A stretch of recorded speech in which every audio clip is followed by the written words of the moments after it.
सांगा, 2.5 वर्षाच्या काळामध्ये वर्षातही तुम्ही माझ्यासोबत मंत्रिमंडळात होतात, अनिल होते, सगळे होते, आपण कधीतरी धारावीचा गळा घोटू असा एकतरी जी.आर. काढला का?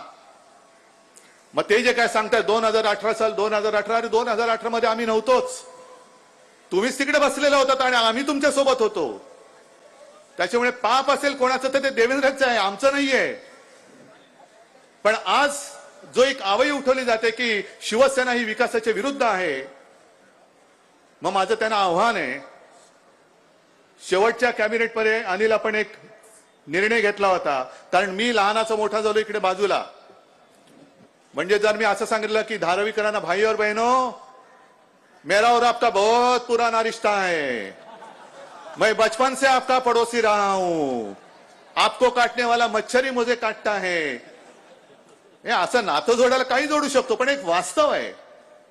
मी गेली 50-60 झाली, आता 56-60 वर्ष झाली, 60 वर्ष झाली आम्ही कलानगरमध्ये राहतोय. तेव्हाची धारावी कशी होती, तेव्हा इकडे काय होतं, मुळात हा रस्ता होता का, खाडी होती, चौफेर पसरलेली खाडी. पण तेव्हापासून सरकारी कर्मचारी वसाहत होती. आता 4 दिवसापूर्वी मी त्या सरकारी कर्मचाऱ्यांच्या मोर्चात जाऊन आलो आणि त्यांना पाठिंबा देऊन आलो जुन्या पेन्शन योजनेसाठी. जुनी पेन्शन योजना आपलं सरकार येणार आणि आपण ती लागू करणार. पण त्याच बरोबरीने हे जे वांद्रे वसाहतीतील सगळे सरकारी कर्मचारी आहेत त्यांना तिथल्या तिथे घर देण्याचा निर्णय आमच्या महाविकास आघाडी सरकारने घेतलाय. हा जेवढा झटपट तुम्ही अंमलात आणला तेवढा तो आणून दाखवा, हिंमत असेल तर करून दाखवा, का तोही भूखंड तुम्ही अदानीच्या घशात घालणार आहात. कारण संपूर्ण सबकुच अदानी, धारावी अदानीकडे, मला तर कळलं की देवनाथ सुद्धा अदानीकडे देतात. ती 350 एकर जमीन, ही 650 एकर जमीन.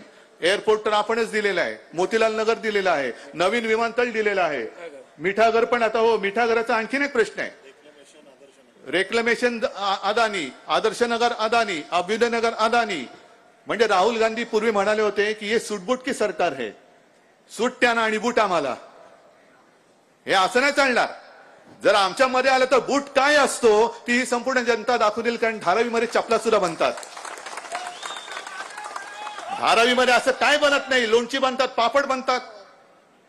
जास्त नादी लागाल तर पापडासारखे लाटून वॉलेट टाकू उन्हामध्ये आम्ही तुम्हाला.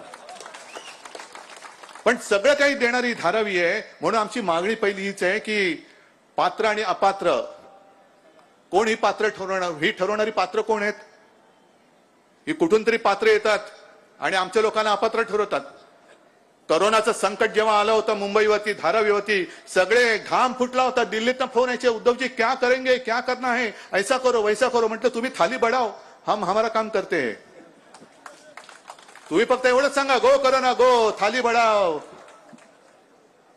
कोलांटे उड्या मारा, दिवे लावा, दिवे वेजवा, हेच धंदे तुम्ही केले. पण धारावी सुद्धा कोरोनाशी लढली. अरे कोरोनाशी लढून जिंकणारी धारावी अदानीला शरण जाईल काय?